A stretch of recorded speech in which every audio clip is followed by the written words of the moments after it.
हाग्रामा बायदिया 100 बार थैले उजिले जोनोम जाबाबो बेफोरबायदि फुटबल कम्पिटिसनखौ नै लोगोफोर आङो अन्थाइ लाखाबाय जोंनि राङापारायाव अन्थायानो काफि नोंसोरनि बड'लेण्डआव बड'लेण्ड टाइगार ना मा होनो सानफ्रोमबो बड'लेण्ड टाइगारनि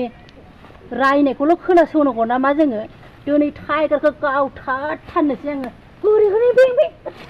बें बें बें बें बेंले बें टाइगारखौ बबेनि टाइगार बे नै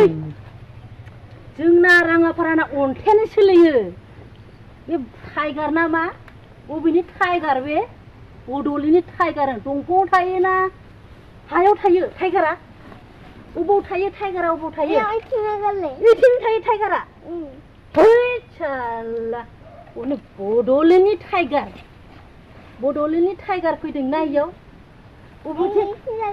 ओइथिं दङ बड'लेण्ड आथिं दं टाइगारा नै टाइगार जोंनिथिंना अन्थायानो काफि टाइगारखौ गाव